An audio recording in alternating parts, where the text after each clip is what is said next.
Good evening, everyone.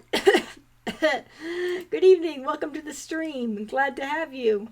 Hope you're doing well.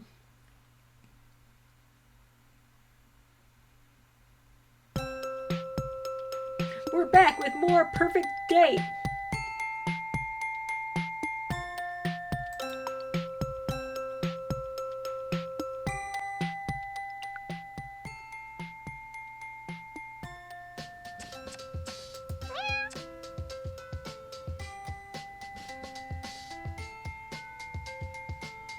We've seen 3.5% of the total game. There's so much game left to be had. Alright, Rosemary. Let's do this.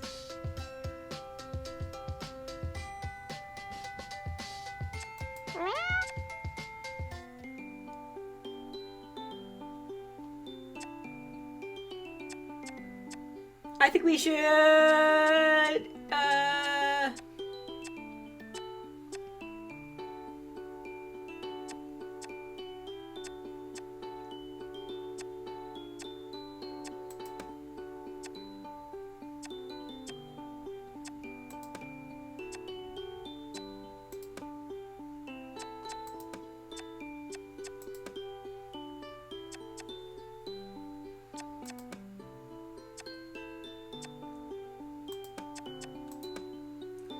cataloging samples. Cataloging. A slow day today. I've only got to organize a few samples from previous field trips.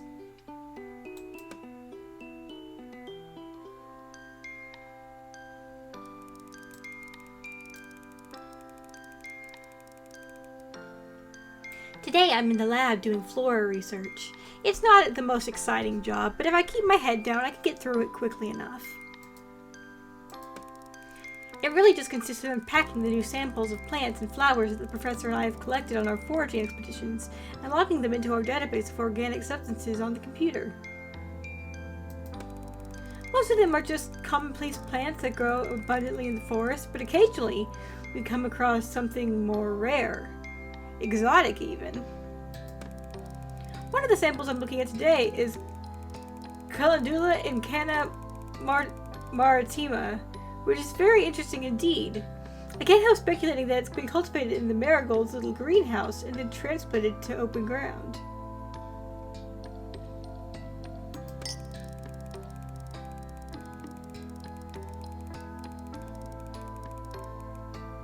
Oh! Well, it's a Miss Snooty Booty.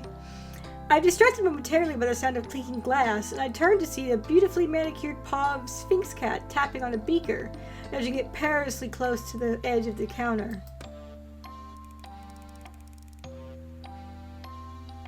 Boots, stop that! You're not supposed to be in here. She laughs as though I've told a joke.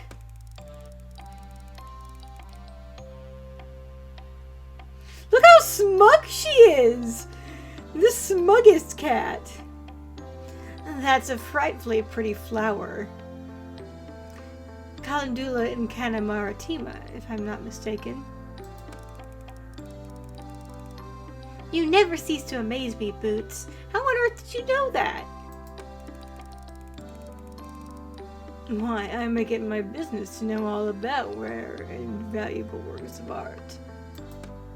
Art?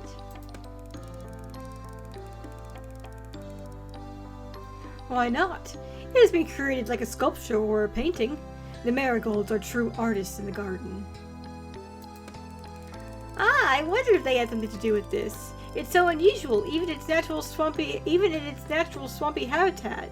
But to have it growing here in the forest is very out of the ordinary.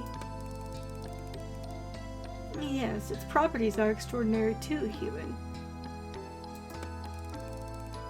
Well, I'm quite new to botanical science, so I probably don't know the half of it. Why don't you fill me in?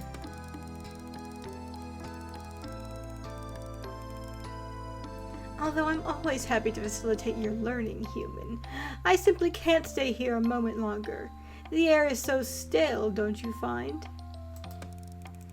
I ignore her sideways glance and upturned nose. Let's go to the beach and drink some coconut water, and I'll tell you everything you need to know. Snoots, I'm not going anywhere until I finish this. Don't be ridiculous. You can tinker about in here any time, but the sun will be gone in an hour or two. I'm not tinkering. This is my job. If I don't get it done, the professor will want to know why. Then explain to him you had better things to do. What cat logic? Snooty Booty, I won't tell you again. If he catches you here, Popper will cage you. Be careful with that flower, human. It doesn't do to inhale that fragrance too deeply. But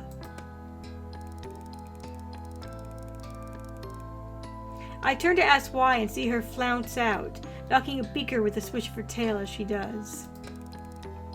You did that on purpose! But she's gone, leaving me to clear out the broken glass.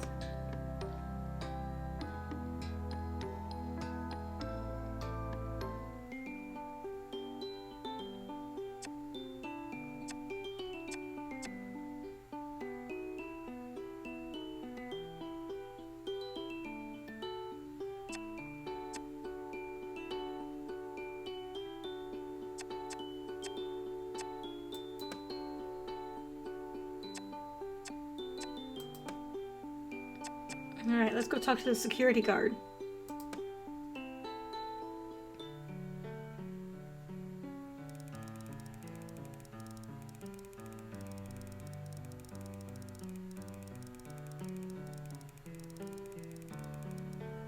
I've been staring at the back of his head for a long time now.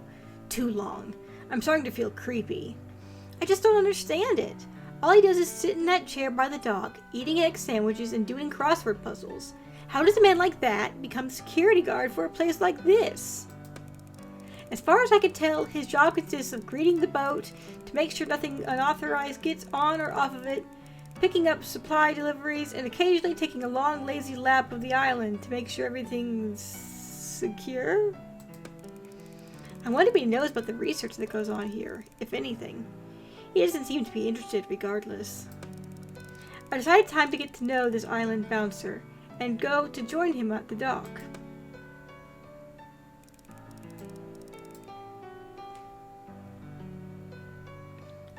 I sit next to Zane, being on the stand, him in that chair.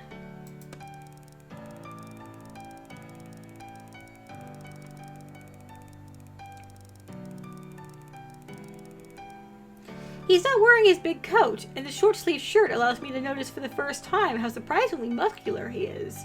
I never truly thought of him as security in the bodyguard sense, but now, squinting at him sideways, trying not to stare too obviously, I begin to see him in a new light.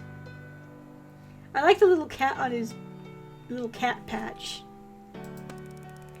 I pluck up the courage to talk. Hey Zane, how are you? Are you trying to start a conversation? He says without looking up from his crossword puzzle.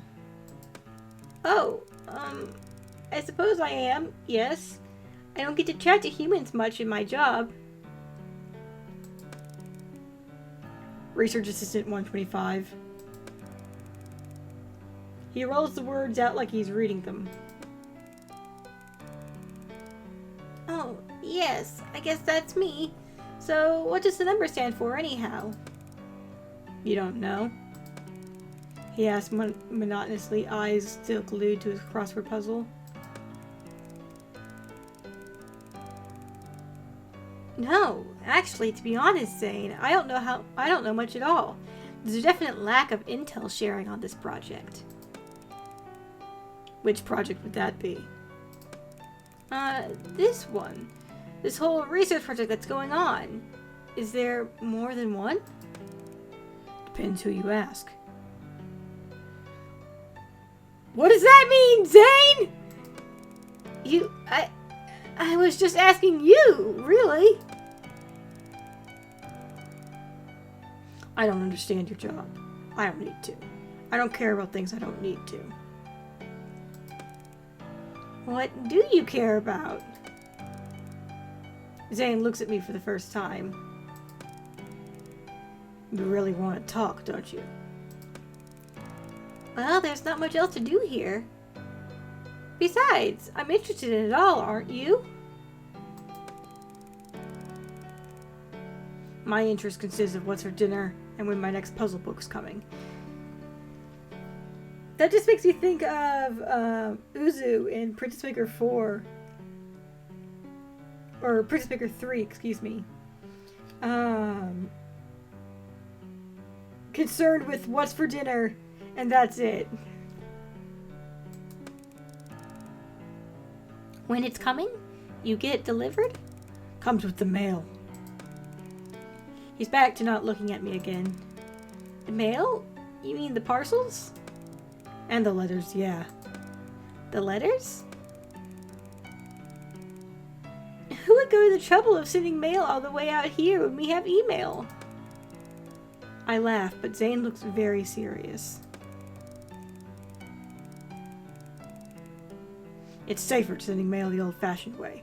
With email, there's viruses, hackers, worms, cyber terrorists. I get the feeling he's not very tech-savvy. Yeah, but anyone can open and read a letter, right? Not if I'm around. And besides, who would suspect that something important would be in a fragrant pink envelope?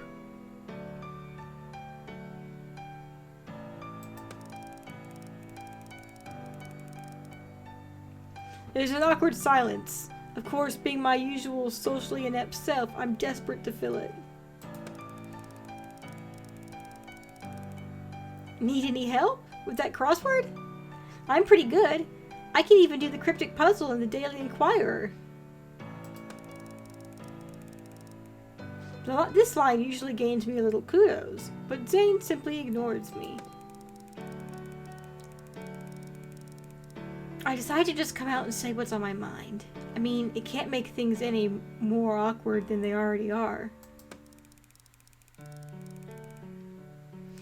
Zane, have you ever noticed anything strange going on here? Cats behaving weirdly? Zane suddenly looks up, his eyes locking straight on mine, unwavering and hard. No. Have you? Well, not exactly, but...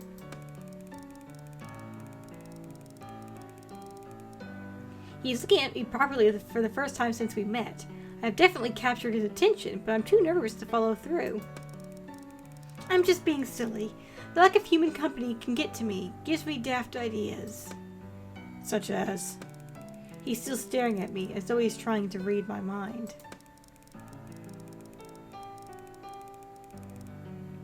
Sometimes when I'm out tagging, I feel like they're playing games on me. Like children, hide and seek, that kind of thing. Some of those cats may be cleverer than any of us give them credit for. Now it's my turn to be intrigued. In what way? They know when to stay out of the sun. You're going pink. The moment, if there was one, is over. I decide maybe Zane isn't the best person to talk to about my concerns. Feeling unwanted and slightly dejected, I decide to head back to camp. I stand up and brush the sand off me. What's a 5-letter word for solitude? Alone. Zane silently scribbles in his book as I leave.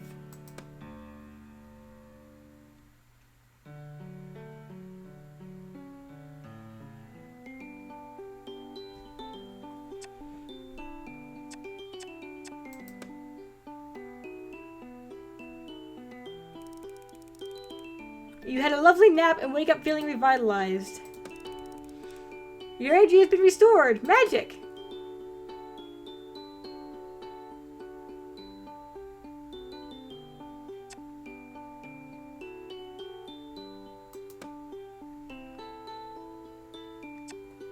I can't believe McMurphy ditched us.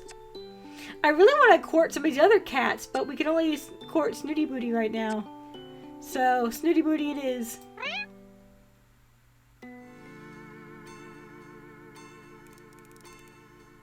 Hey, Snoots! Fancy seeing you here! Really, but this is my spot, Ewan. I'm often to be found here. I let it go because I'm so excited about what I've brought. Pick a hand!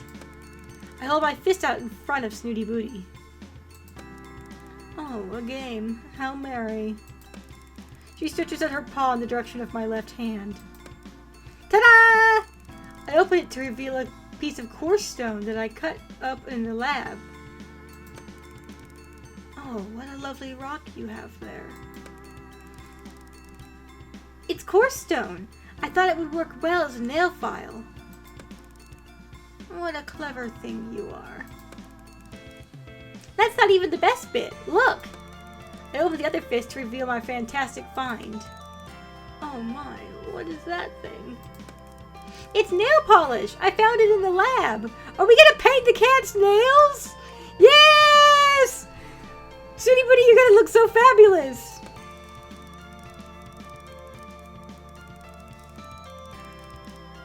I have no idea who it could belong to, and honestly, I don't like to think too much about it.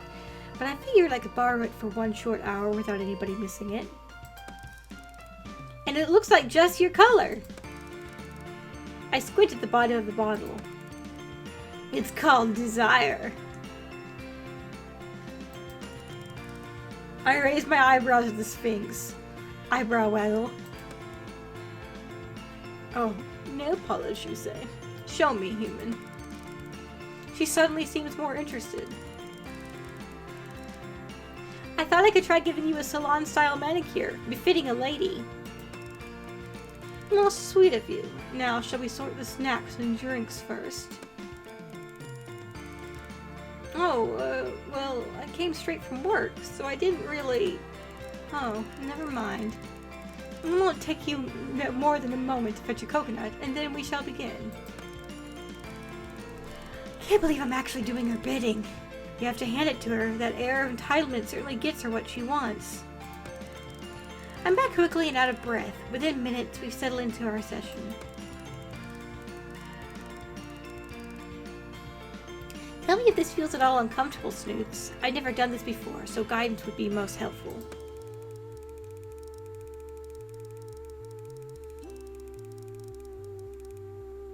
It's surprisingly satisfying. I could see why other cats might engage in the process of scratching at trees and rocks. I've always thought they were hunting for termites like little scavengers. Next foot! I have finished her hind legs and I'm on her final front paw. This stone works really well. Did I tell you how I cut it in the lab? I don't believe you did. So how does this nail polish work? Is it like paint? I ignore her rudeness. Exactly. Paint it on and wait for it to dry. I never painted someone's nails before, so this will be a new experience for both of us. I open the bottle and make the first stroke. Try to keep as still as possible.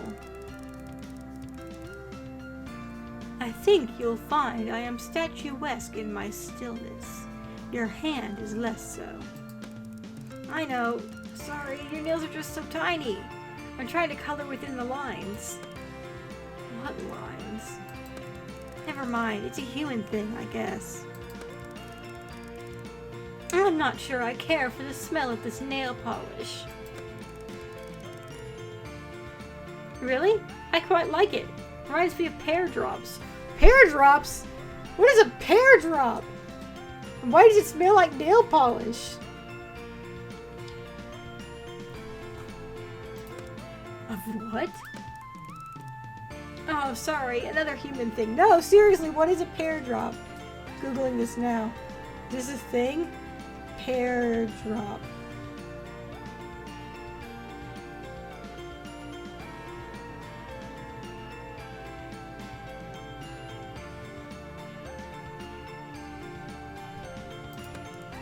Wow, look though, your paws look fantastic. A British boiled sweet made from sugar and flavorings. Oh, are we British?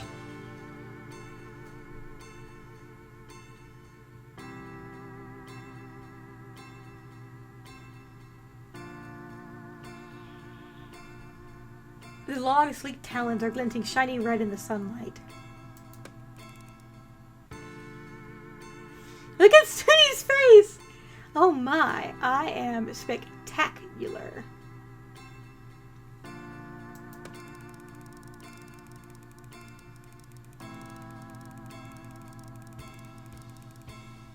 She extends her claws momentarily and presses them into my arm. Not enough to puncture the skin, but if I tried to move, it would hurt. For the first time, I appreciate what lethal weapons they could be. I must keep that in mind. So, come on then. I take out my catalog. Come on what? Pose for the camera! Oh goodness, I hadn't realized this was going to be a photographic session also. How exciting. Yes, well, I'm going to have to remove that varnish before I go, so I thought it would be nice for you to have a photo. Remove it. The Sphinx cat looks appalled. Whatever for?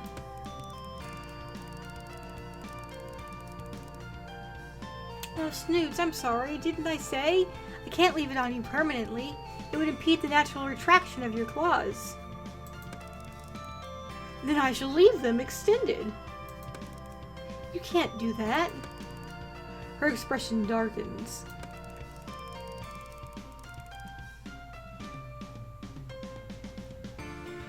I beg your pardon. I thought for a moment I heard you tell me what I can't do. Surely I was mistaken.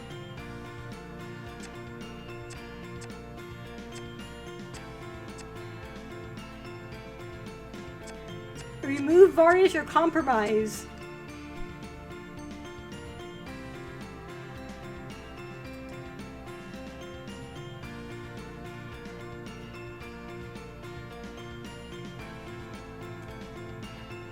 Oh, okay. They get their flavor from isomyl acetate, an artificial flavoring commonly called banana oil. Acetate.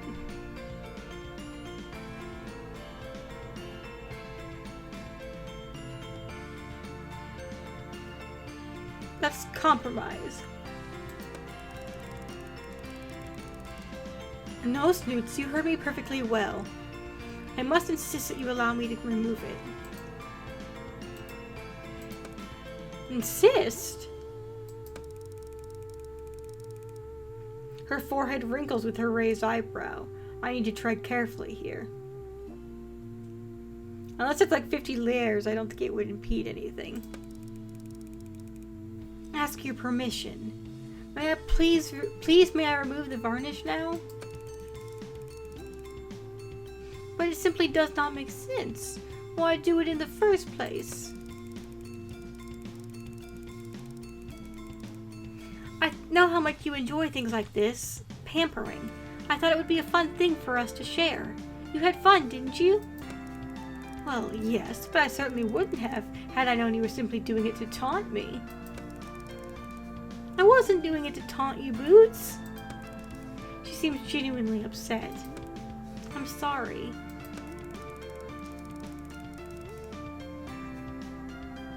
There's an awkward little standoff, her eyeing the rubbing alcohol, me eyeing her claws. I racked my brains to think of a way to compromise with her. Perhaps if I tried appealing to her sense of style? I wonder if you'd like to try something? I don't know why I didn't think of it in the first place, actually. I'm so forgetful sometimes. You're wittering. Well, just before I came to the island, there was a craze sweeping the fashion world. I could tell I've caught her attention. I read all about it in a Bon Vivant magazine.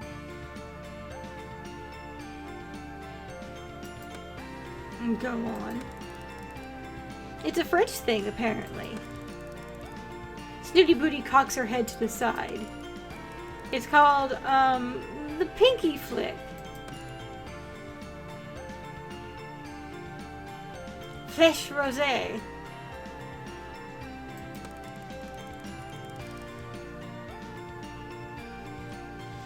She's going for it. I feel encouraged. I'm thinking on my feet. Yeah, I don't think that rubbing alcohol would take off. I mean, it seems like it might, but it seems like it would take longer. All the celebrities are doing it. Doing what? Having their pinky nail painted while all their other nails are left natural. Just one nail. She looks intrigued. Yes, it really does look so striking and a la mode. Show me. Bullseye. I go to take Snooty's paw in mine, but she snatches it away. No. Show me.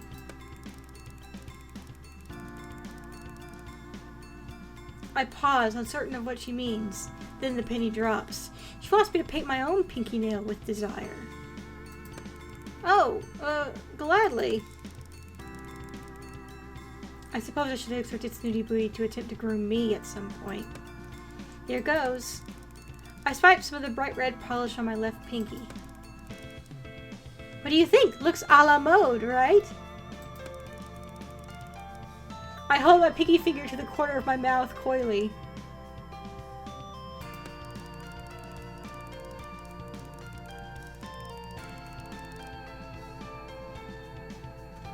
Well, I suppose it does look rather fetching.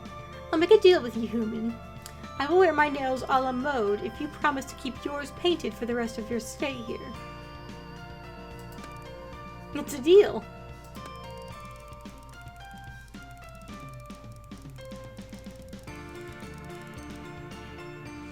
I doubt that this tiny amount of varnish will cause her too much harm. It will come off naturally quite soon anyway. Mine, on the other hand, is going to be more permanent. I can't wait for you to explain this to Professor Popper. Man, that must be some real heavy-duty nail polish. Mine starts coming off pretty quickly.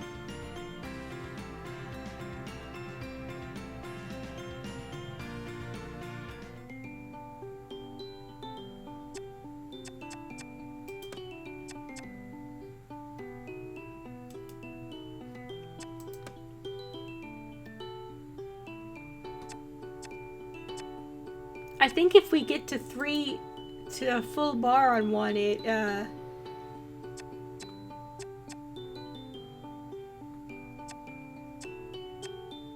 goes to the next chapter. I believe is how it works. So what do you want to do next? More romance, research, recon.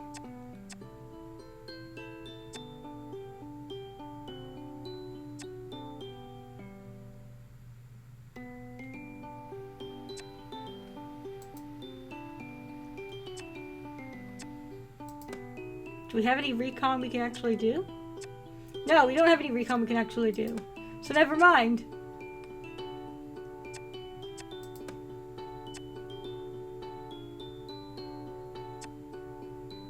Oh, okay.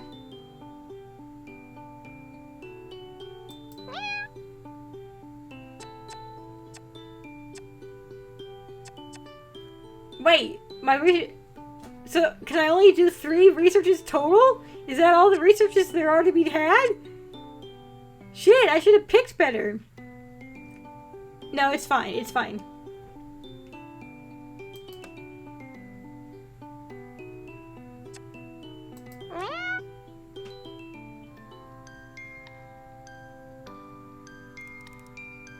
Be a dear, would you? Snooty Booty's in the habit now of holding out a limp manicured paw for me to massage. I resignedly oblige. Oh, do you know, that reminds me, I have something for you. Something for me? Oh, look at you with your mouth agape. Do close it, you'll embarrass us both. I'm sorry, I just didn't expect you to ever think of me when I'm not with you. Ha! You do make me laugh, human. Oh my, are you serious? Well, I'll have you know, I think of you a great deal. You are my most faithful subject, don't you know? Now, if you want your gift, carry me further down the beach, and I'll show you where I hid it. Cradling the hairless cat like a baby, I stroll barefoot along the beach. Snooty Booty directs me with a wave of her paw every now and then. After a while, she loudly commands that I stop and put her down. Here. Snooty says with a regular level of enthusiasm, pointing a perfectly filed claw at a mound of sand. I buried it. I suppose you want me to dig it up then, eh, Boots? Huh, you always know what to say to make me laugh, human. It's quite a talent, I tell you. With a sigh, I start digging. Thankfully, she didn't bury it very deep, and after a few seconds I find a small object wrapped in a silk scarf. We wouldn't want sand getting into it, would we, dear? Snooty Booty says with a small smile. I carefully open the flimsy silk bundle and turn the contents over in my hands. It's a little black tub with a plain label stuck on it that reads Skin Cream P103. Do you love it? Smug. What is it? Oh dear, can you not read? Yes, it says skin cream, but I don't exactly know what that entails. Oh, you see, one massages skin cream into one's skin. Yes, I understand that, Boots, but whose is this? Where did you find it? Well, it's yours now, human. I roll my eyes and further inspect the tub. It's very small and plain with no cosmetic logo or name to be found. I pop open the plastic lid and sure enough, it's filled to the brim with goop.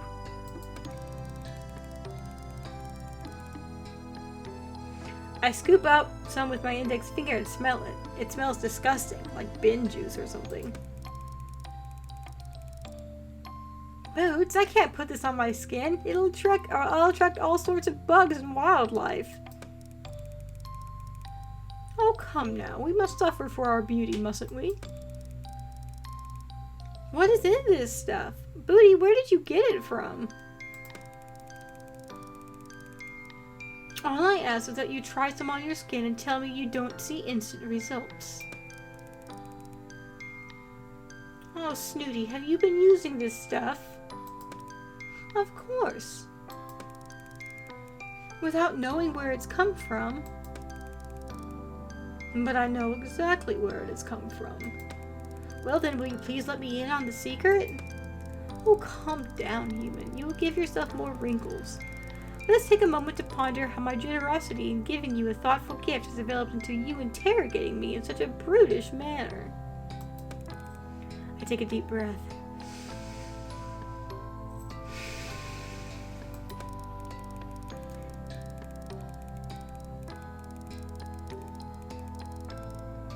Snooty Booty, I do apologize and thank you sincerely. Of course I am touched by your generosity and consideration. However, I'm also quite concerned for your welfare. Did you take this thing from the lab? Oh, no, not at all. Thank goodness. I took it from the stockpile behind the lab, where the fire pits are.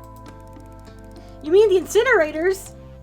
Snooty, did you take this from the toxic waste bins?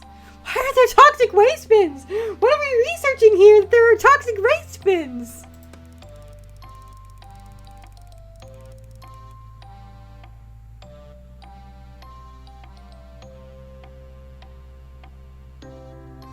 I have no idea what they're called, but they routinely give forth the most incredible produce.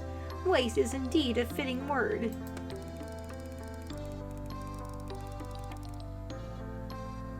I think you'll find toxic is the objective word in that title, Snoots. The contents of those bins are meant to be burned. But why are they burning skin cream?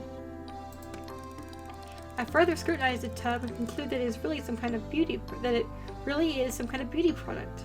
This makes no sense. Actually, Princess, this is a fantastic present, and I'm going to take it right now for further examination. Thank you so much for this. Well, finally, a little gratitude. I am very grateful.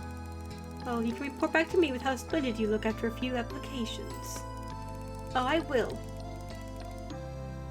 One thing though, Snooty. Just to be clear, have you been using this? But of course, I wouldn't recommend something without trying it myself first. And no problems? As you can see, human, my skin is as smooth and clear as porcelain. Yes, so why incinerate it? Speak up, human, you're mumbling. Nothing, Snooty. I just need your word that you will not use any more products that you find near the lab again, okay?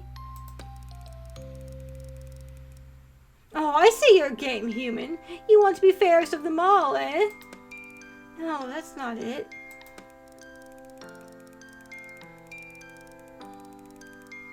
Very well, human. I shall go au naturel for a while, and you shall see how, without even a touch of skin cream, I am still as radiant as a star. Oh, okay, Snooty. Challenge accepted? Indeed.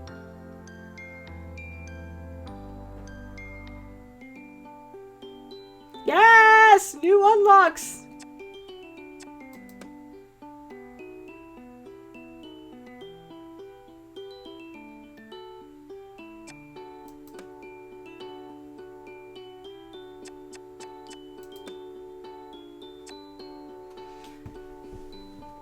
My foot's falling asleep. Ah!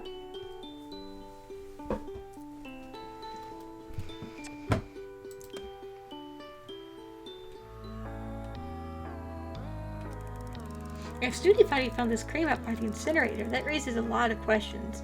Why are there cosmetics here in the first place? I decided to run some tests on it.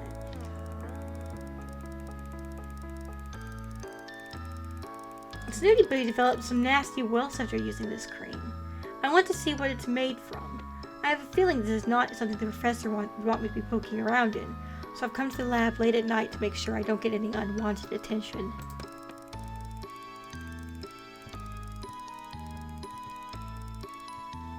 I'm quickly able to identify a number of common natural skincare ingredients like shea butter and chamomile, but there are some other components I can't immediately identify. What else could be in this stuff? I run the sample. Yeah, she said there were no problems, but this says welts. I don't know. Maybe Snooty didn't notice the welts? Or maybe she was too proud to say anything about it?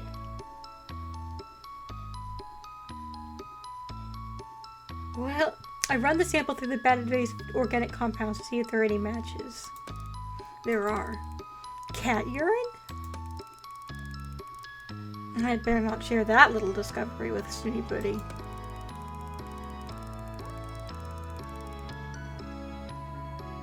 I decided to check for any clues out by the incinerators. Maybe I could find out a little more about where these things are coming from. At the back of the tent area are a couple of large pits that are for the disposal of harmful waste from the lab. There's nothing incinerating right now, so I can dig around a little in the smoldering ashes. I'm tentatively moving the debris about with a stick. So far it seems to just be soot and cinders, no clues.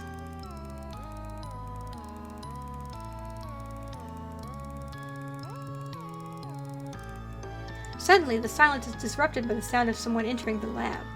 I make myself scarce by crawling into the far side of a nearby bush. As luck would have it, I happen to have ended up in an ideal vantage point to be able to see into the lab through a gap in the canvas.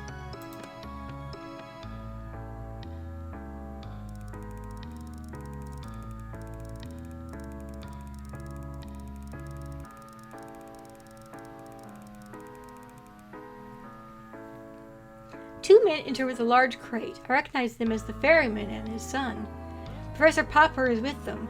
He directs them to place the crate on the worktop. The professor reaches in and brings out a small tub that looks identical to the one Snooty Booty found. My guess is that this is the next batch in for testing.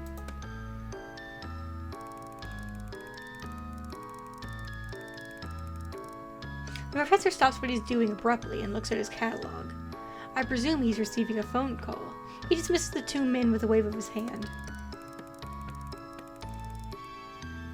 As soon as they're gone, he turns his attention to the catalog.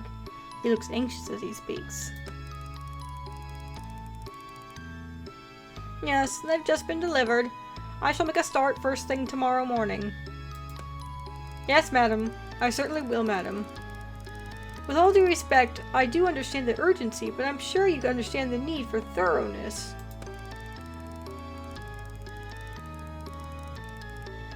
I can assure you it will be ready before the deadline. Testing on sample 104 is going far more smoothly than 103. The improvements are very encouraging. Isn't 103 what the container that Snooty brought us at? Or it had 10 something.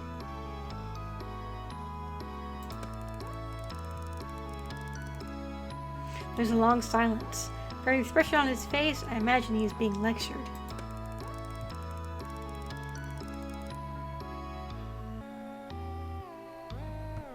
Yeah, 106 maybe? I don't know. Anyway, it's very important to cross-check it with the data here. The island itself has a significant effect on the samples. We still have some tests left to do. We are making progress. Of course. I shall let you know straight away. Collins abruptly. Presumably Madam cut him off. He looks angrier than I've ever seen him. He marches out of the lab and heads off in the direction of his tent. I sneak away from the bushes and head to my own tent. I continue with my investigations another time. What does this mean?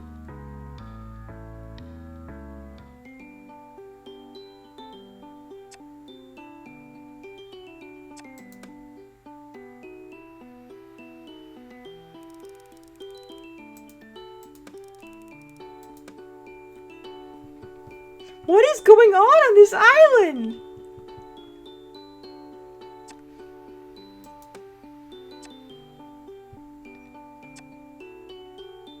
Alright, time for one more snoots.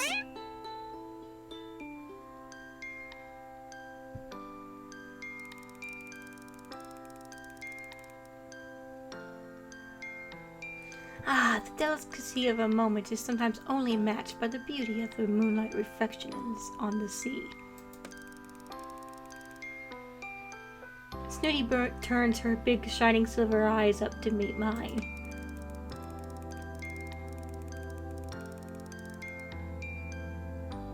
Human, I have lived a long life, and only the first of 9, don't you know? It has been much the same as for as far back as my fragile memory reaches. Seeing the moon reflected on the sea would once mean only that I had stayed awake too long, and that I shall see the same shade of grey reflected in the circles under my eyes the next day.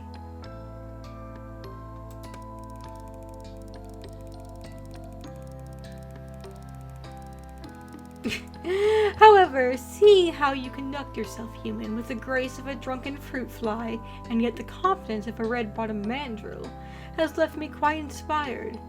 You do not care one bit about how you look. Oof! Oof! Dang! Shots fired, Snoots! I subtly try to comb my hair with my fingers as Snooty Booty turns her attention back to the moon. I have found, since meeting you, that when one cares less about one's appearance, one finds the capacity to care more about other things. Is that so, Boots? Quite so, human. Indeed, I have found it rather freeing to bathe in salt water, something which, not long ago, would have caused me to turn gray with anxiety.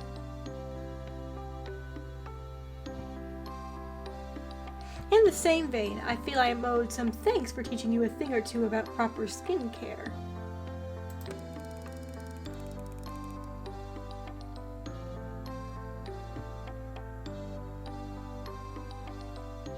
Snooty, your demand that I use a night cream caused me to break out in hives.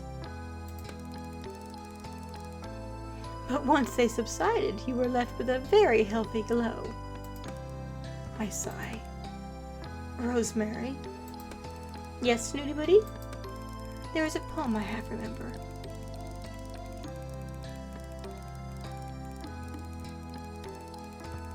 The words have become irrelevant, but the sentiment is so enduring that it's almost enough to cause me to weep at the thought of it.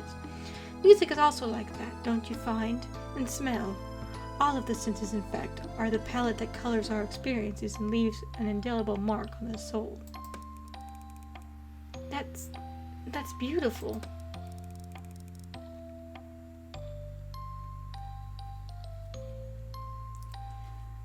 Human, I believe you and I are both aesthetes. Athlete. I don't know how you pronounce that.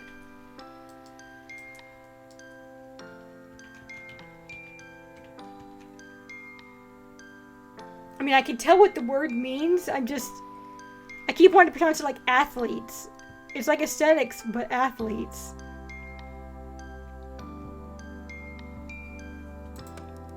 Where? What? Hang on. Help me out, Google.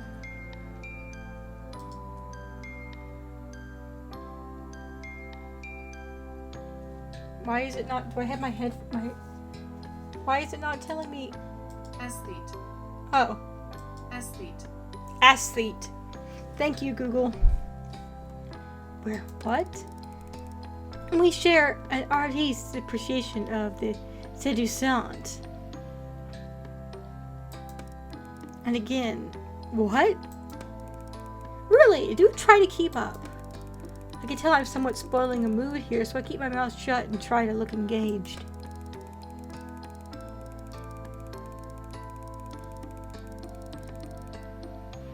Aw, snooty booty. I have suffered on this godforsaken island from the lack of many things, but nothing has quite matched the pain of feeling alone. Not having a companion to share the more delicate sensibilities that life has to offer.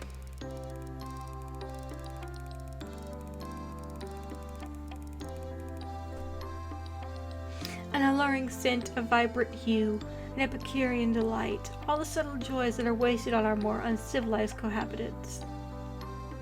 It has been like air to my suffocation, sharing time with you, human. Aww! My snoots, thank you. I enjoy our time together too. And so, she plows on as though I am an interruption.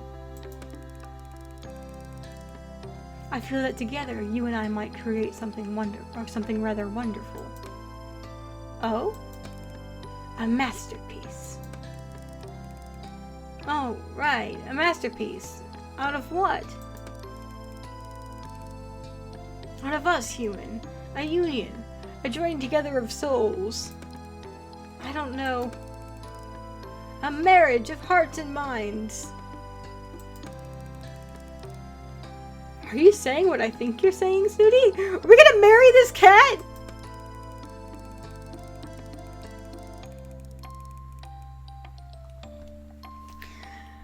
I am saying that I am fond of you, enough to give me cause to believe that we may be able to commit to each other in the time-honored tradition of love, human.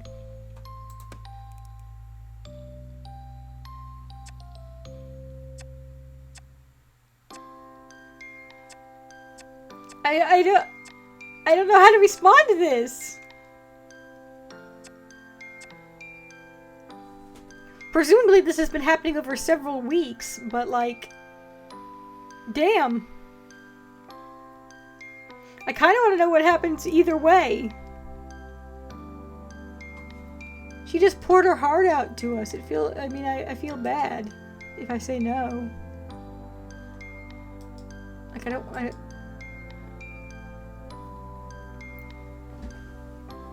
I feel much more at ease with this if we had already turned into a cat, but we're still a human. Like, I don't know, man. It's a weird feel. Feels weird.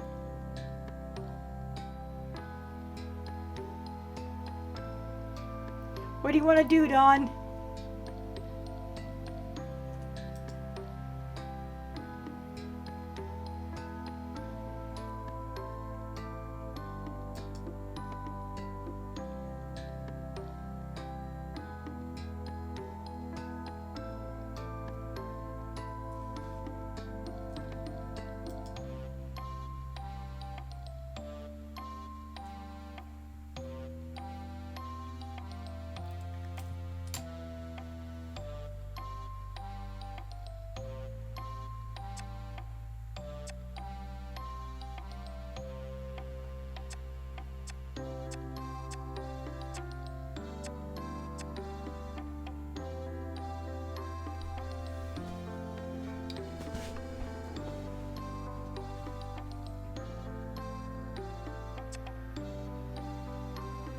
What if we play a heartbreaker route?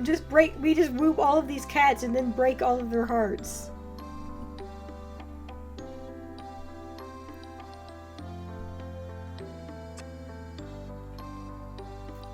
No, I'd feel really bad about that. I love you too.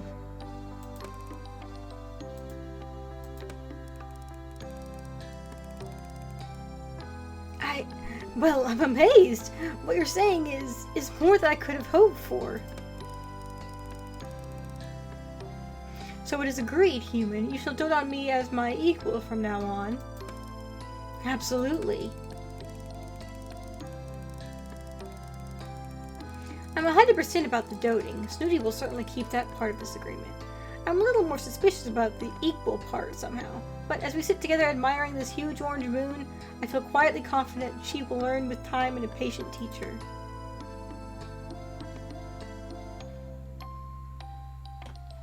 We got a Chivo!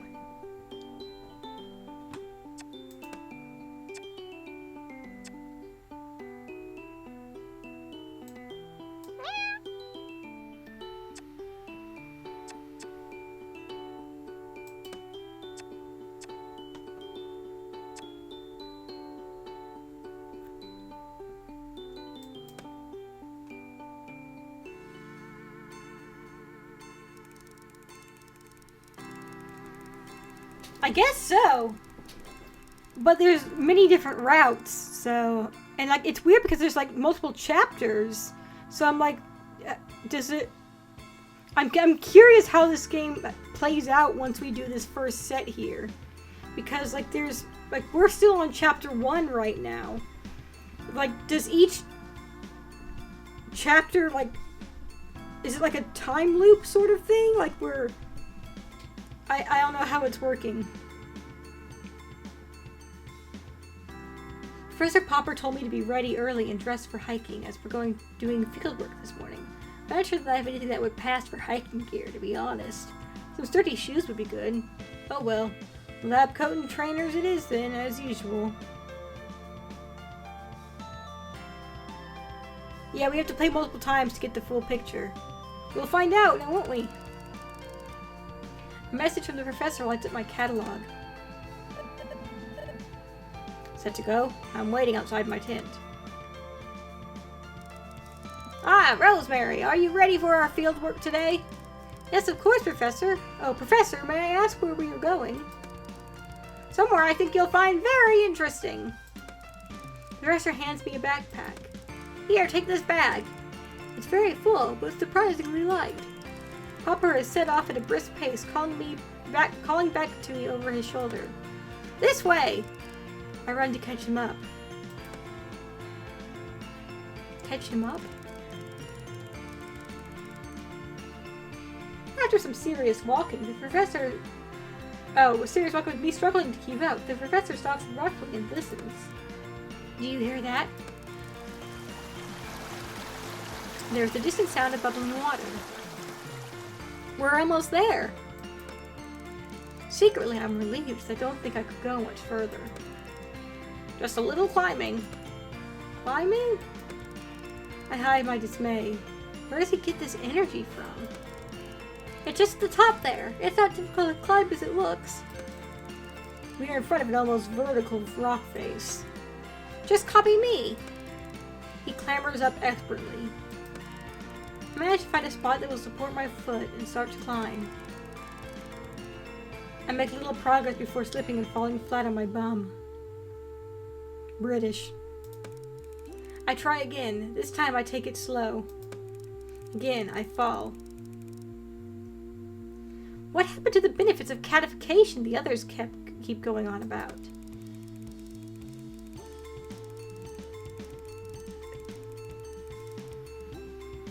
The professor notices I'm having trouble and holds out a hand for me. I manage to climb up just enough to take hold of him, and he lifts me the rest of the way. His strength is impressive. Curious, even. Not a fan of climbing, eh? Can't say I've done much of it, Professor. Come along then, I can get you there. He pretty much pulls me all the way to the top, then leads me to the entrance of a small cave. The sound of running water is very loud now. Oh, yes, instantly see why. A natural spring has cut its way through the rock and created a beautiful cascade of sparkling clear water. It looks delicious. I kneel down without thinking and begin to drink. It tastes amazing. Rosemary, no! As I come up for breath, I see the professor looking at me with suspicion.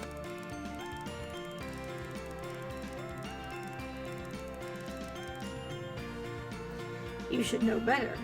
It is never wise under any circumstances to ingest something that is unproven, but here on this island it would be prudent to exercise more caution than usual. I feel embarrassed about my lack of consideration. You should! Yes, of course, sir. I wasn't thinking. I felt so thirsty, and it looked so good.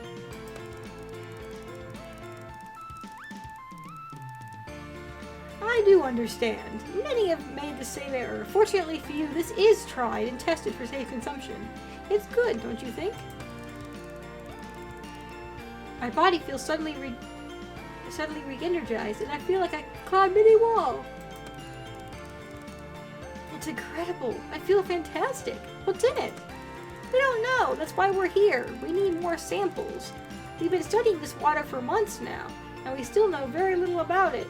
Check your bag. I open my bag. It's filled to the brim with empty plastic bottles. We need to fill all of these with water. We're going to need as much as we can carry. I do as he says. Sorry, I had a big yawn there. By the time all the bottles are full and back in my bag, it weighs a ton, but I feel like I can lift anything. The effect of the water is powerful. The professor has also packed his own rucksack with bottles. Well, that should do us for now. Let's get these back. As we make our way down the rock face and back to camp, I have no problem keeping up with the professor. I feel I could run all the way. However, as we get closer to home, I start to feel the effect wear off. My bag becomes unbearably heavy. A final limp into camp is torture. I need to rest.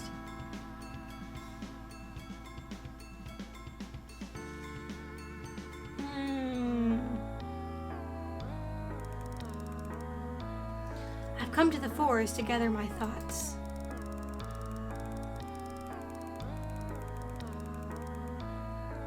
This morning, I noticed another change in my appearance. Up until now, it's been easy to cover up my transition. I just had to keep on top of removing the excess body hair. Even the stub of a tail that appeared a few days ago hasn't been a problem. Who'd see it?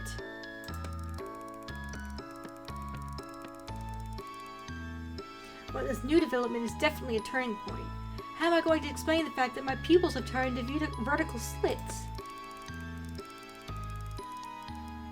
I can't risk anyone seeing me like this, so I'm going to hide out for a while and see what happens.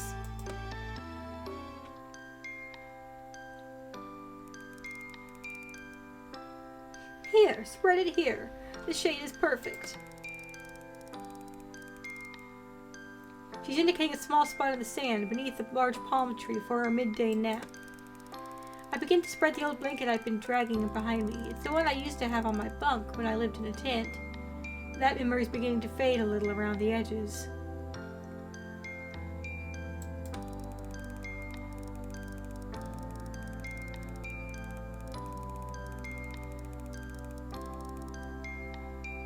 I still recall how conflicted I felt, though. I knew I wanted to be with Snooty, but I had a strong urge to keep working on the antidote. Eventually, the decision was made for me. I found it too difficult to remember things in the lab. I kept making mistakes. Then I just sort of allowed myself to sink into my transition. It was quite gentle, and the reward was worth any problems. Oh, look at us! Look at our cute cat self! Yes, this bit of shade is perfect, just like you. But really, Snoots, I don't know why you need this old thing. The sand is so soft and warm. Also, it creeps me out a bit. It reminds me...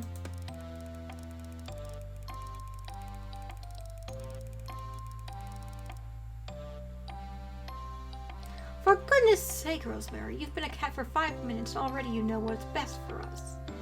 May I remind you that you have fur to protect your skin, but mine's exposed and far more delicate. I suppress a giggle. Yes, of course, my love. You have skin like the wings of a butterfly. Yes, and I have no idea why that amuses you so. I'm just happy. You make me happy. Well, you can make me very happy right now. Name it. There's nothing I wouldn't do for you. You really ought to be more mindful of those rash declarations. I mean it. Just name it. Anything. Well, fortunately, I have a very kind and humble nature, so I shan't take advantage of your simplicity. All I want is that you fan me with a palm leaf. I look around until I find one I can comfortably curl my tail around. This isn't nearly as easy as it used to be. But practice makes perfect, my dear. We settle down into the peace and quiet of the afternoon, me gently wafting the palm leaf over our snoozing snoots. How much more blissful could life be? I'm half tempted to warn the new research assistant to just throw in the towel from the start and join us. But I suppose they have their own journeys, and I'm so glad I found mine.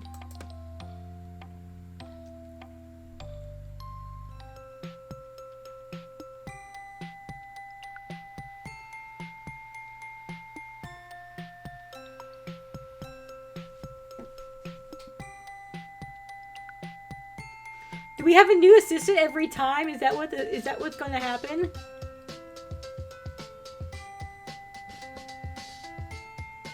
Frisian.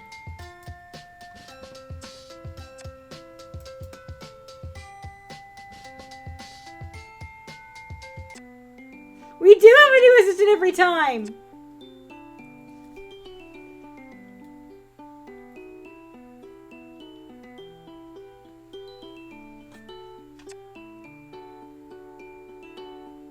Well, the cats did say that they had the research notes from the previous assistant. So I assume that they're leaving our stuff to them.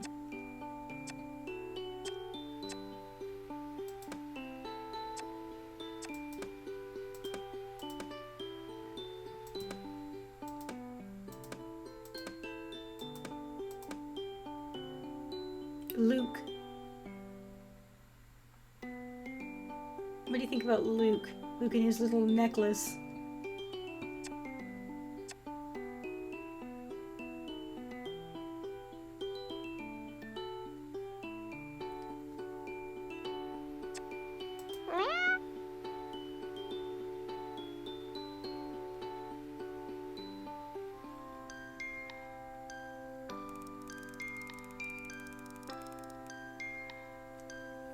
I'm finally here, so this is the infamous Cat Island, the place I will call home for the next 2 months.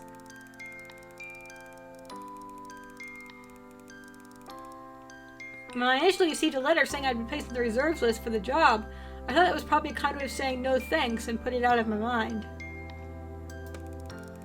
So much to my surprise when sometime later, I got a call saying there was an opening for me. Should I still be interested? Hey, Obi!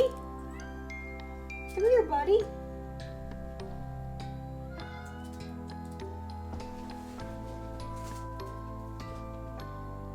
You want up here? No, I just want to stand on the floor and cry.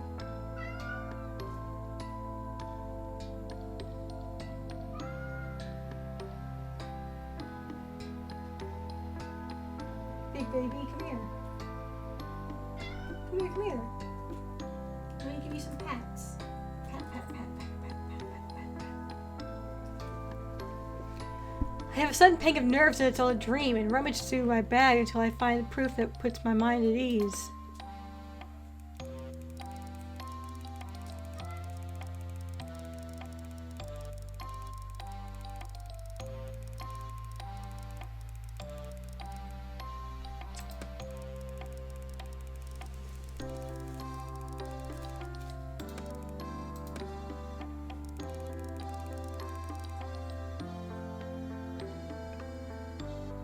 The figure comes up from behind the steering wheel and stops rather brusquely.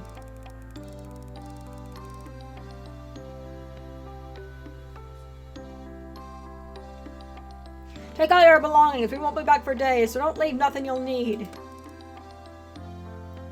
Thanks, Skipper. Okay.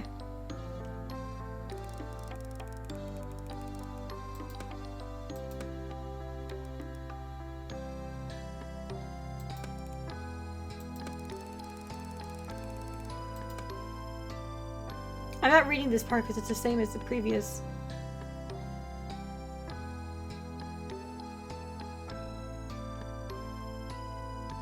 It was issued a couple days after Rosemary's card was issued. Unless, wait, it's date, month, year. So it was issued exactly 2 months after, because this is European. Issued exactly 2 months after Rosemary's.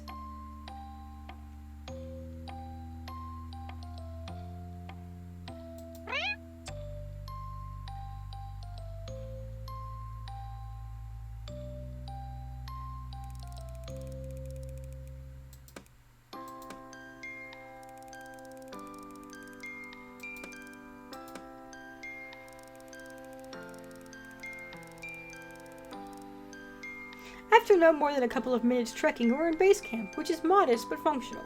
It's a bit like glamping, really.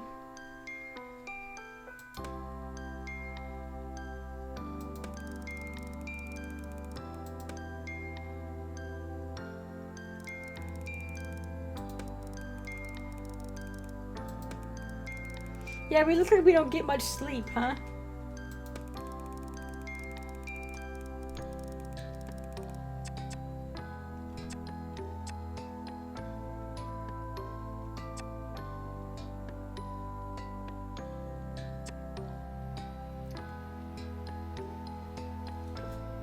It'd be rude to let you drink whiskey on your own.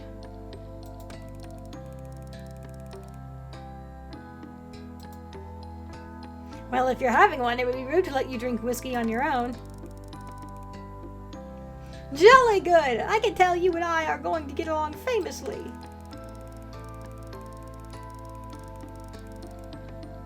He takes a swig from a bottle and passes it to me. I try not to show my self-consciousness and surreptitiously wipe the neck with my sleeve before taking a modest sip.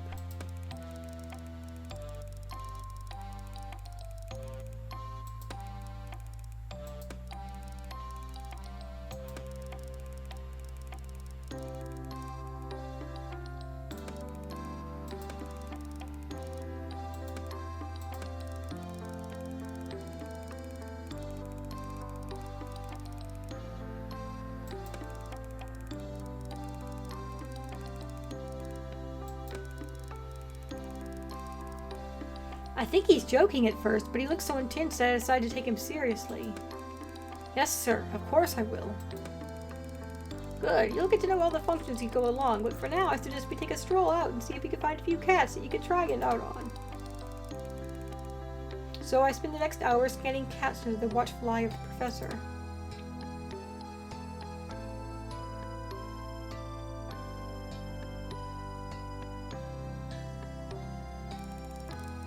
As I unpack and settle into my tent, I notice something odd.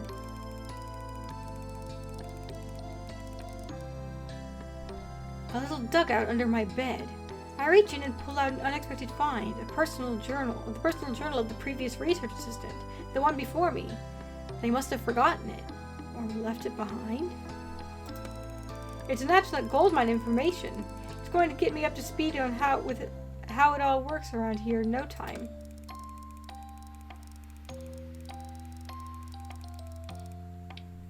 However, it seems that something else was happening here on the island, something that was troubling them. I get the feeling there's far more going on here than the professor would have me know. In spite of my increasing tiredness, I continue to read, and the journal gets weirder and weirder, to the point where I'm not sure whether I'm still reading, or if I've dozed off and am now dreaming of talking cats and kidnappings.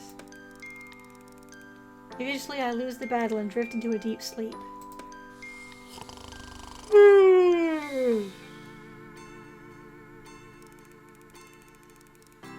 I wake with a start, and it takes me a moment to get my brain into gear. I can hear a scratching sound and the rustling of paper coming from the tent flap. It's a cat with something in its mouth. Suddenly, I'm wide awake. No!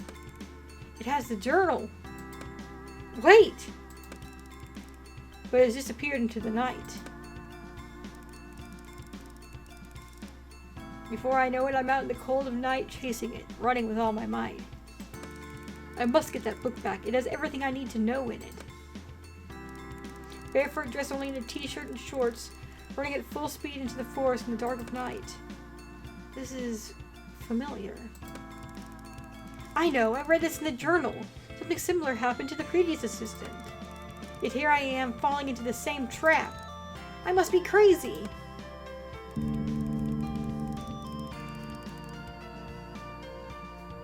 I slow to a stop. I think I'm going to be sick.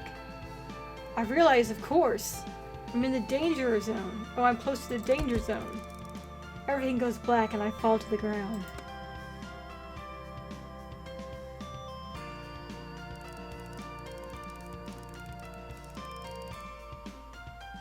I open my eyes. The calico cat, ones I scanned yesterday, is standing in front of me. She drops the journal from her mouth. I pass out.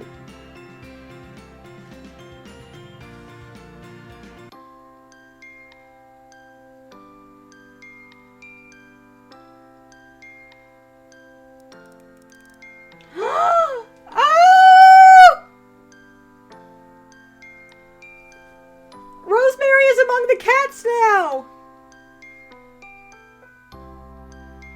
I love that! I love that for us!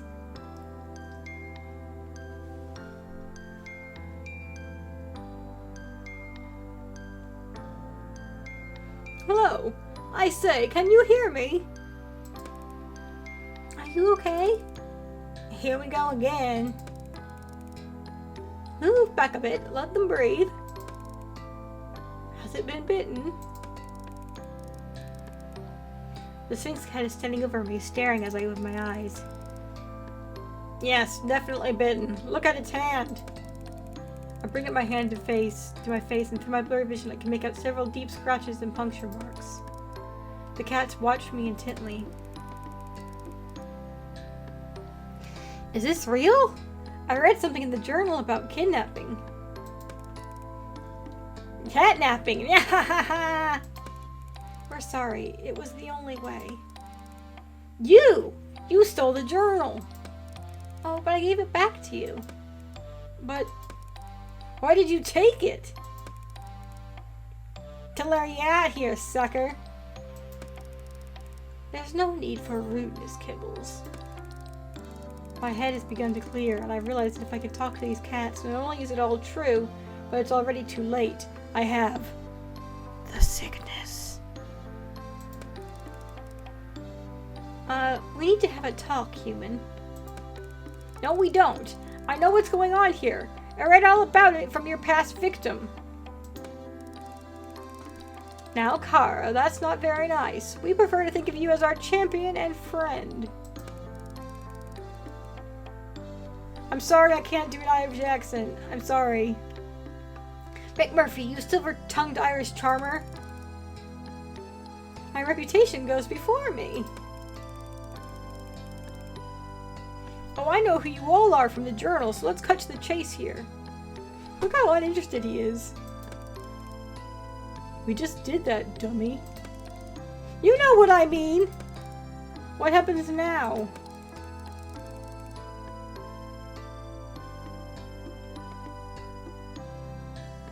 Keep reading the notes. That will tell you all we know so far. Hang on, who are you? You're not mentioned in the journal. You figure it out. It's not my problem anymore. The new cat slinks off towards the forest area. Cute! Snooty's... Oh, don't worry about them. They're preoccupied elsewhere.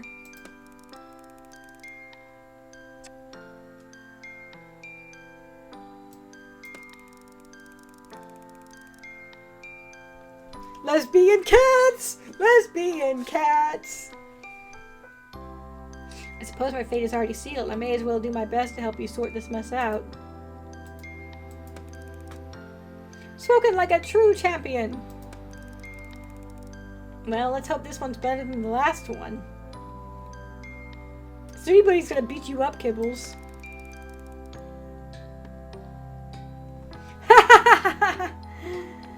I thought the last one was pretty good, actually. Little devil horns.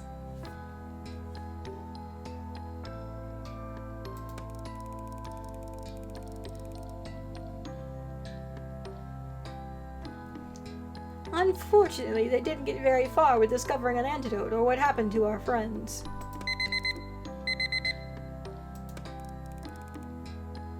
Oh, my alarm! I have to get to work! Go. And thanks from all of us.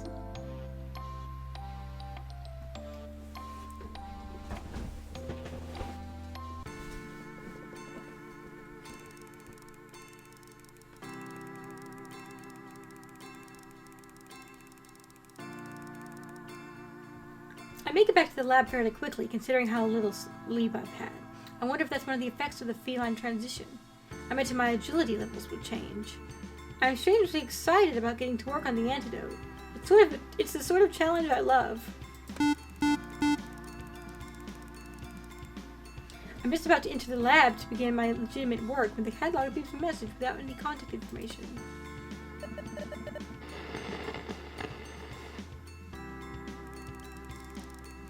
Ominous! I don't have time to work this puzzle out right now, though. I'm already going to be late for work if I don't get a move on. The professor is already working when I arrive, but miraculously I'm not late, so there's no fuss as I get through the day as efficiently as possible and head back to my tent as soon as my work is done. I want to get to grips with finding out all I can as soon as possible.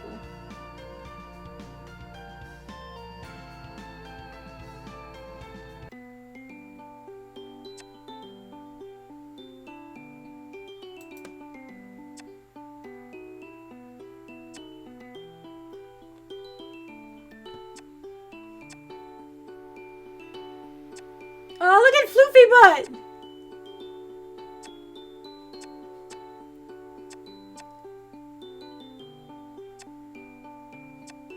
I want to court Floofy Butt!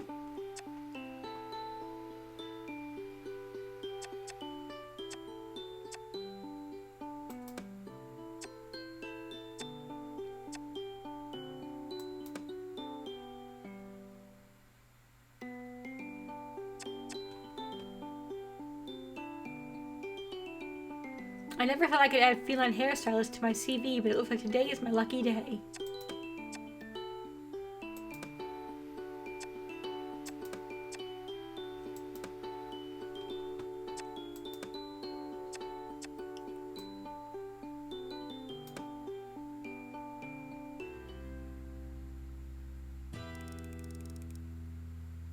I put on my latex gloves and gather my tools.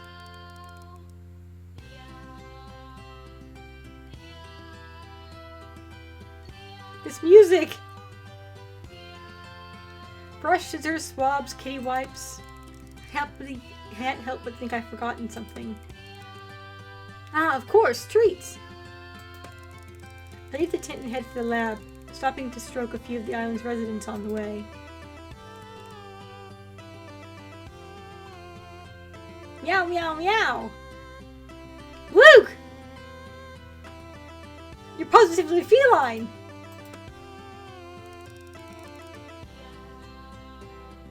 I call out to the lazing subjects as I enter the lab.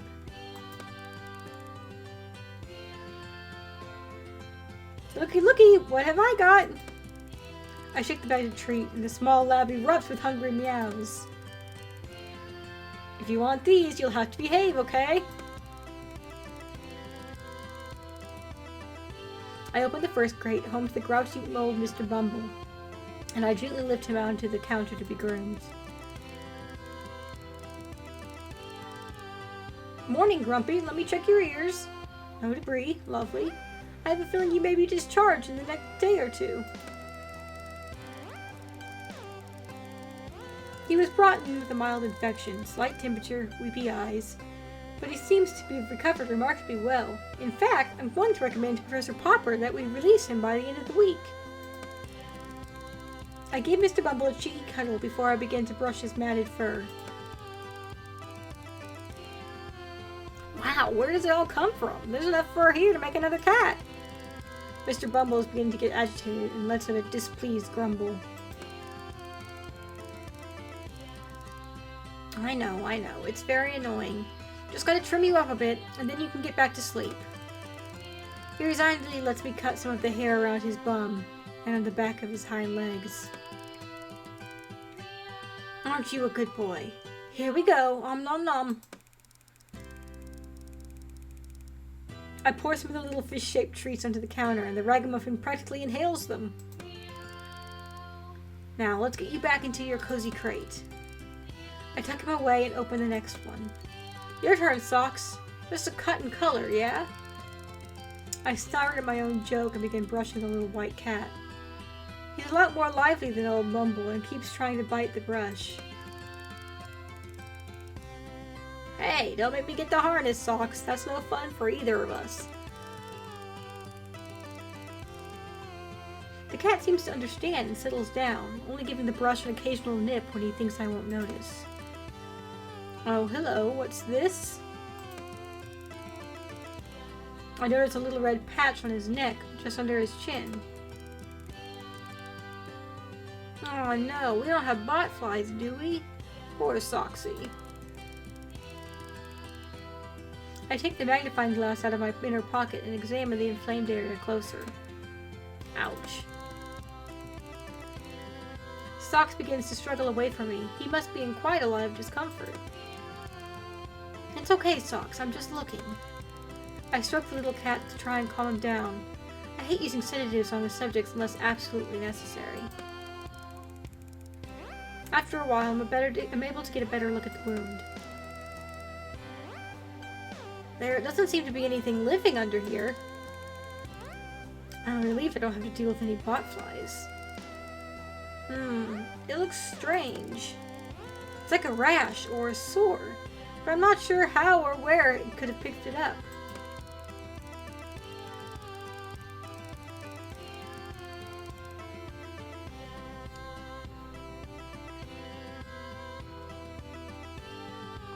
I'm worried about how to proceed. Should I just clean it with some saline solution and let the air get to it? Or should I put some of Professor Soothing Cream 116 on it and wrap it in gauze?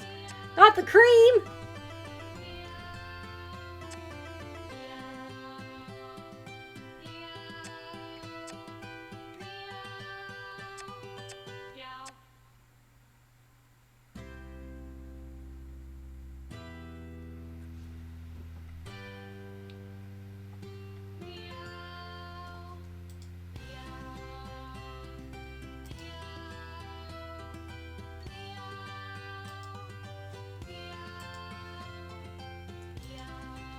I'm gonna go with saline.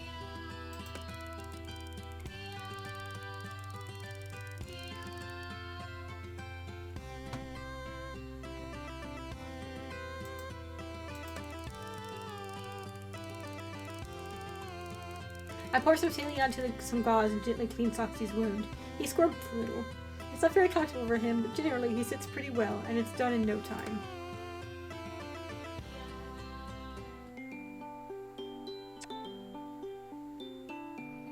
Yes!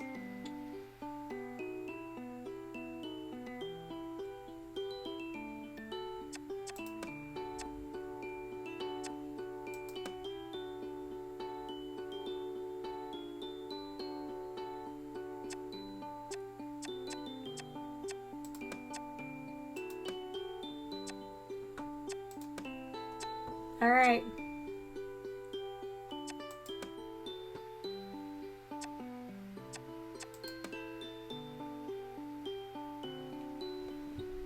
Trixie has been telling me about a strange phenomenon in a nearby rock pool.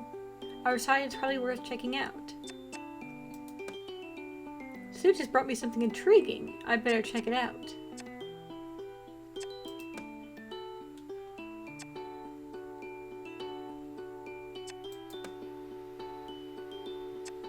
Sorry, Murphy. I'm all about the floofy butt.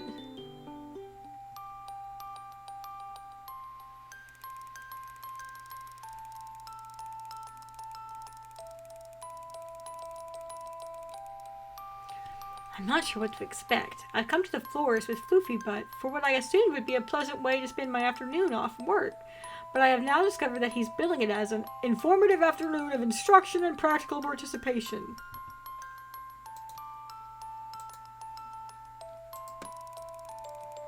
That sounds suspiciously like a lecture to me. Oh well, as Professor Popper would say, a scientist must keep an open mind.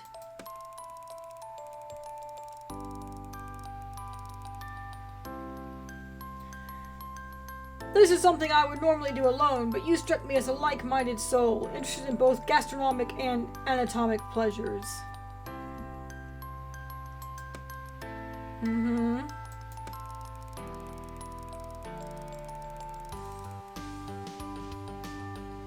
Perhaps now would be a good time to lay down the blanket I asked you to bring. We don't want to put that tender skin of yours under duress.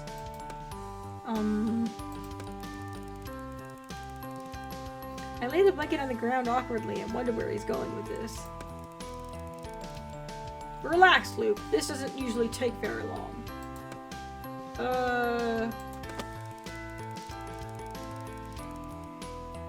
Suddenly, without warning, there's a loud plop as a bird plummets out of the sky onto the blanket.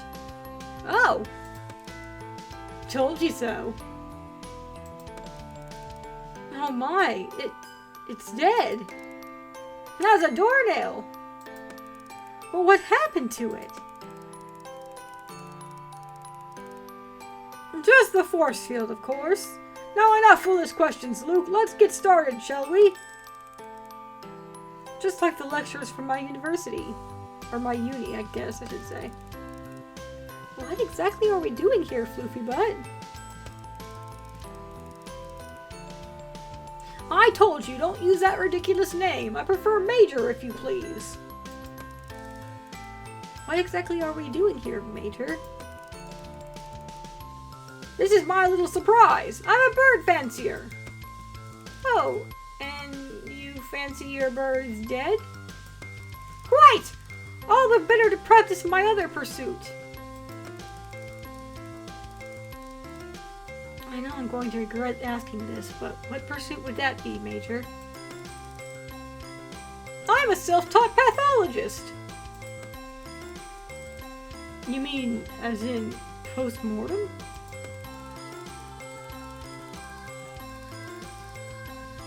Somewhat rudimentary, don't you know, but I can now find my way around the innards of an average seagull with remarkable dexterity.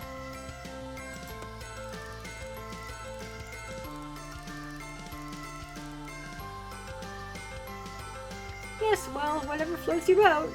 I'm interested in crossword puzzles myself. Not everyone's cup of tea, but it occupies a wet afternoon. Okay, back to the task at hand, Luke. I shall now begin the autopsy. Keep your wits about you. There will be questions at the end.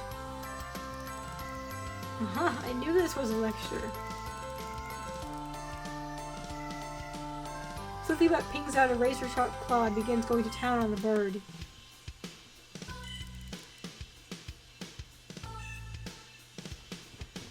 Rosemary became a cat and also is like in lesbians with Snooty Booty now.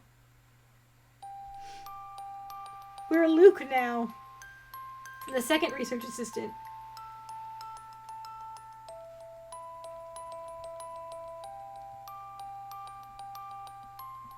Incision from sternum to base. On first examination, the skeleton appears to be typical. I note there is no break in the neck, indicating that the force field rather than the fall killed the bird. Yes, I gather that is how this game is going to be played. We're probably going to play as all 6 characters on the chart.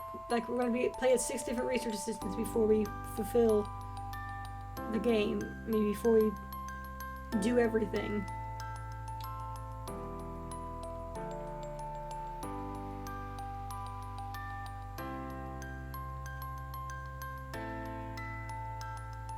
Which is rather interesting. I like that.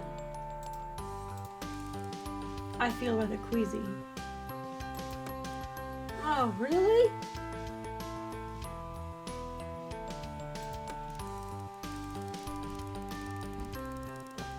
Yes, point of interest. Sometimes the initial zap the bird receives from flying into the force field really stuns them. It is the impact of the fall which provides the fatal blow.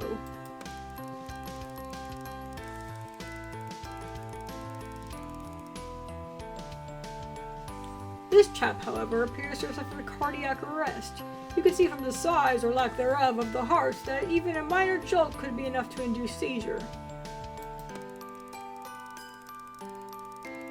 Having removed the tiny organ, Major now begins digging inside the carcass as though rummaging in a lucky dip. Now removing entrails for further examination.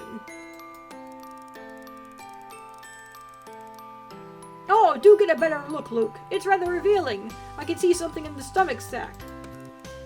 Stomach sac? It looks like... Oh my, it's gold! It's our lucky day, Luke. Here, have a look. It's some kind of nugget. No, thank you, Major. I'm not in the mood for playing with the contents of a seagull's stomach.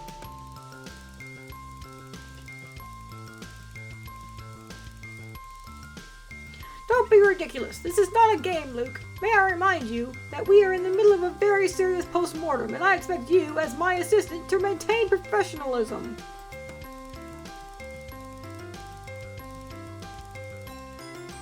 This stomach is doing flips as I hold the object between my thumb and forefinger. What is this thing? It's so small.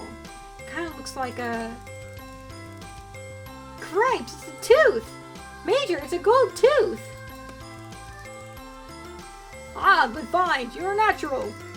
I can help but wonder why a seagull would have a gold tooth in its stomach. Presumably, Major, this is from the mouth of a human. I think you're probably right. So how did it get in the seagull?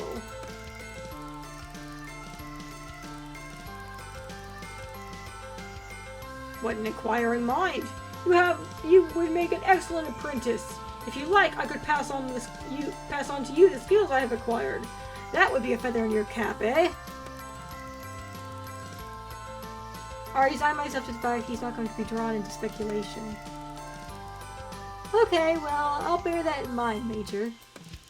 I don't have the heart to tell him that I came top of my class in veterinary surgery.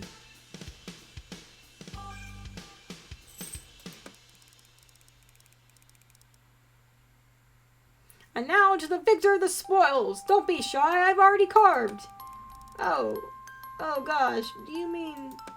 Of course, tuck in! We won't stand on ceremony here. It's a good one, too. Plenty of fat. I had to think fast. Do I really want to eat raw seagull carved up by a cat on the forest floor?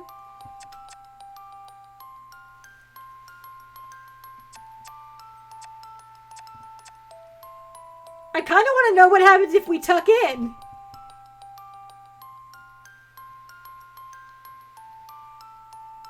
Shall we try?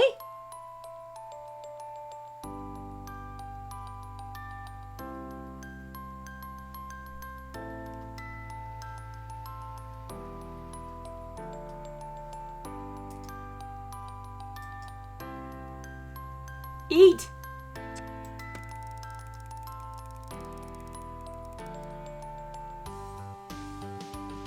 Obviously a bad idea, but do it anyway, okay.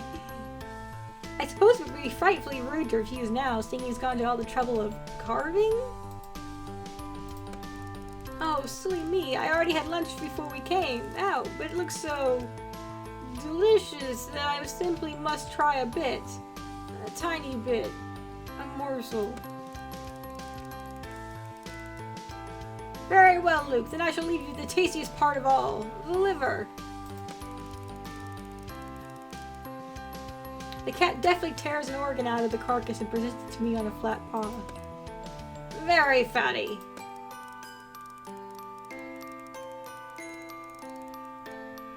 Oh, wow, that's too much, Major. I mean, too generous. As tempted as I am, I simply couldn't. Nonsense, Luke. I insist. I would feel a very poor host indeed if my guests refused my hospitality. Okay, Luke, you can do this. Think of it as liver and onions, the way Mom makes it. Okay, breathe. Don't think about it. Just take it and swallow it whole, like an iron pill. I'm really going to enjoy this seagull liver. I snatched it out of the cat's paw, and it's in my mouth before my brain can catch up. Oh no. It's in my throat. It's lodged in my throat. I can't swallow it. What do I... How do I... Crikey, that was a close call.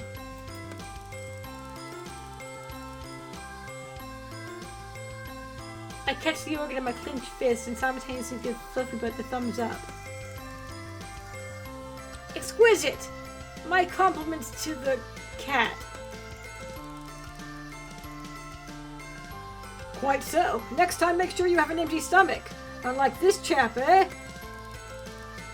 Fluffy holds up the gold tooth and laughs. I try to force a laugh, but I'm suddenly overwhelmed with nausea. I've had a truly lovely time here, Major, but I'm afraid I must go now. Oh, I must go now, yeah. So soon? Sadly so. Work calls. Well, I suppose that can't be helped. But let's do this again soon, eh? Yes, of course, soon. I can hardly wait.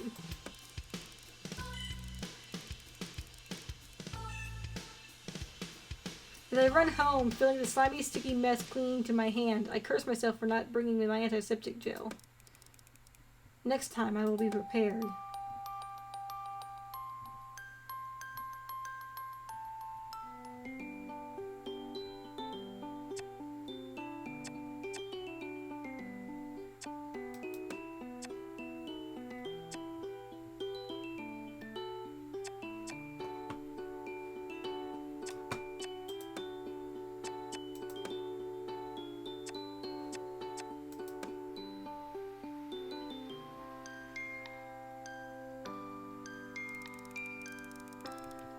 Luke, are you still sleeping? You really ought to be awake by now. Snooty Booty, are you okay? What are you doing in my tent?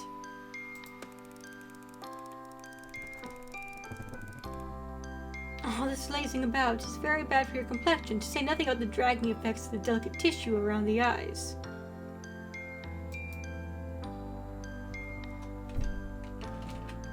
You can court one per assistant.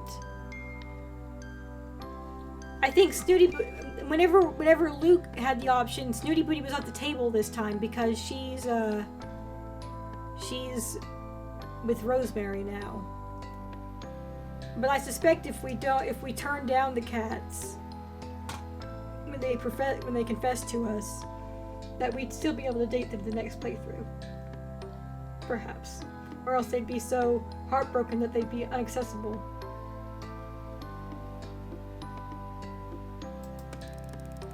Yeah, you really gotta worry about that dragging tissue around the eyes, Luke. Your eyes, man.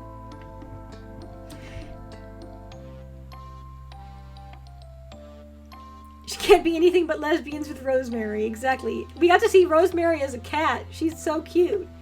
She's like brown with like flecks of different, like lighter and darker colored brown.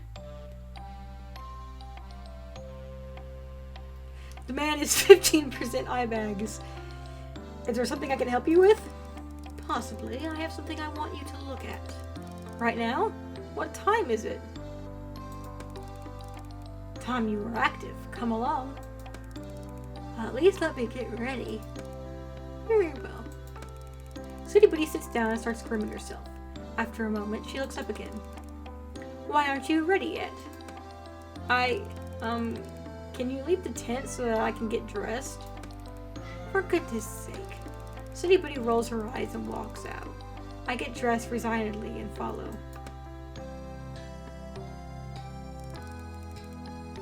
What do you think it is? I'm intrigued. We're on the beach staring at a partially buried bottle sealed inside a plastic bag. It looks as though it is only recently washed up. Well, there's really only one way to find out. I pull the bottle out of the sand. It is some kind of document or note in the bag, along with the bottle. What is that thing? Read it to me. It's a good thing I'm just as curious as Snooty, or I'd be feeling a bit more irritable by now. I carefully unseal the bag and unfold the paper. I read the note out loud.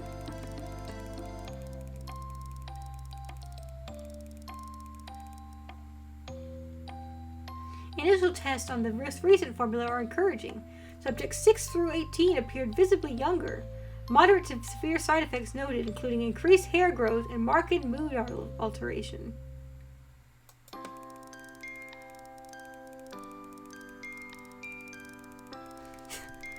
Thanks, Beatrice. Subjects 1 through 5 had major complications. Some new small tumors, skin irritation, partial blindness, and memory loss. We need you to look into this. Check for contaminants and continue to iterate on the formula. Appeared visibly younger? Snooty Booty, is that the most important thing you gathered from this report? You're quite right, Luke. We ought not to trust it. That note could have been written by anyone. We shall conduct our own experiment. Apply the cream to my skin.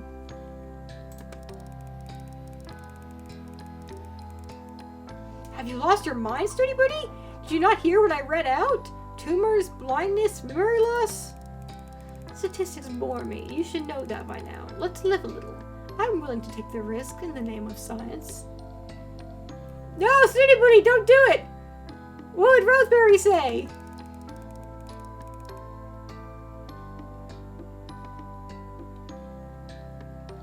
You took the risk on that skin cream you gave me, didn't you, Snooty Booty? I did. What of it?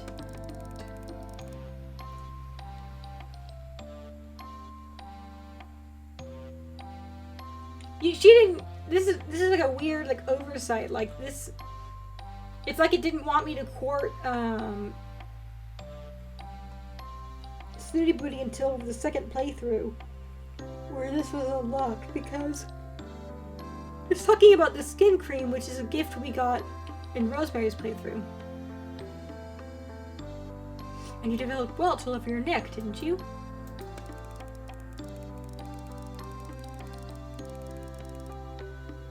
Possibly there was a link, but as I recall, we never did rule out the coconut hair collar that Trixie made for me. I believe that was around the same time. Alright, I'm seriously advising you not to do anything with this ointment. I'm going to get my kit back from the lab and see if we can't work up what's in this stuff, what this stuff is made of.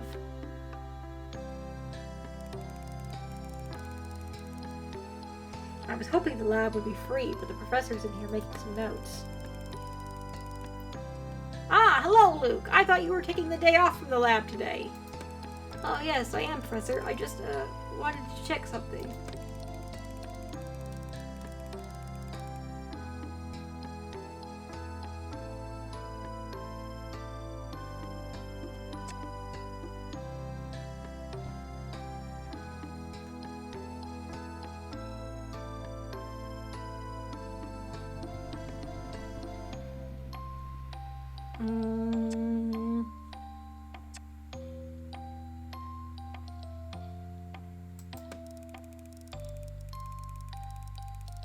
I wanted to get ahead on some of the field work. There are some samples I found that I think could be useful.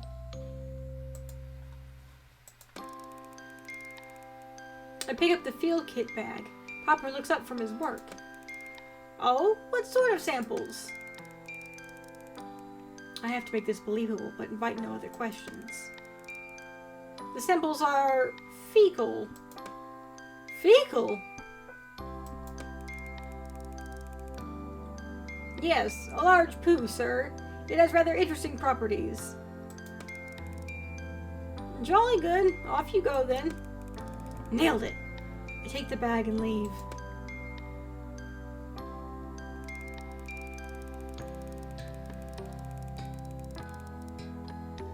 As I approach the beach, it becomes clear Snooty Booty has managed to break into the ointment.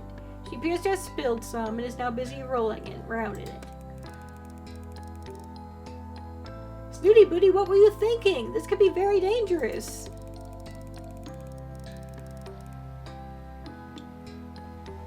The only danger here is the ghastly sand sticking to my delicate skin. Do help me get rid of it, Luke.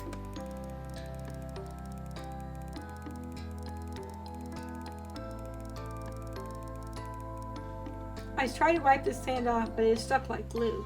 Underneath the layer of sand, I can see her skin is very pink. There's no time to lose. I pick her up and run to the ocean, trying to use the seawater to clean off as much of the ointment as I can. Hunt me down! What on earth? I've never been so humiliated in my life!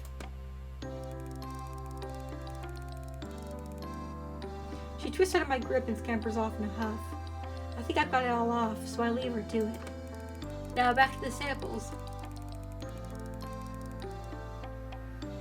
There's not much I can do here on the beach, so I'll just have to wait until Professor Popper is finished in the lab. Well, that was quick. As luck would have it, the professor needed to retire to his tent earlier than usual. He had to read some research papers that arrived from the mainland this morning. So now I can continue looking into his ointment. I began by testing the substances of several common compounds found in cosmetics, but it's negative for all of them. I widened the test for other organic compounds and get a match. About 30% of the ointment is cat saliva?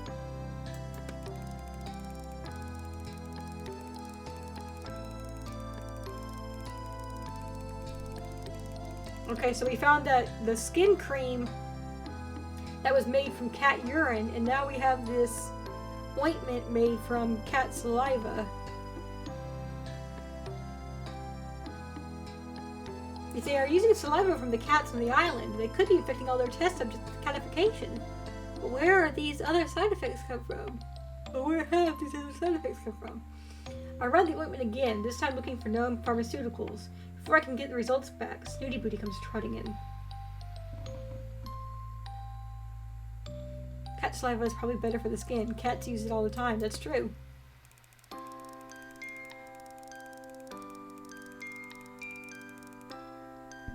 I just thought you should know that the security guard is coming this way. You should make yourself scarce before he arrives. Not that I care what happens to you after you threw me in the ocean.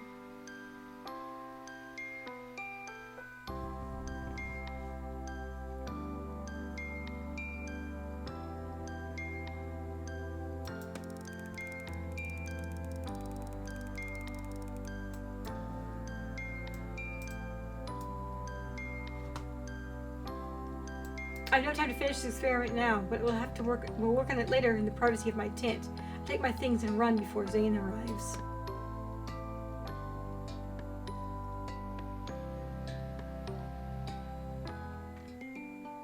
I think we're at a good place to call it a night. I don't know why my OBS says I've only been running for an hour. That's troubling. But oh well, it's fine. We're at 20% antidote, 20.8. Nice.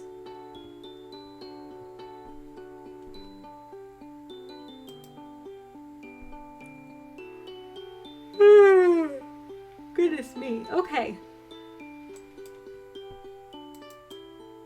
If I can get it to pull up the end card. Okay. Thanks so much for joining me. I hope you had a good time. By the way, my mom said to tell you all hello. I hope you're doing well. Stuff like that. Hi, Obi. You can check out the next episode in the top right, see some more things you might like in the bottom right, and subscribe over on the left. It'd be really cool. I'd appreciate it. Come check us out on Twitch. We stream Thursdays and Saturdays at 8 p.m. Central. We'd be happy to have you. See you on Saturday for more Princess Bigger 5. Take care. Have a good week. Bye-bye.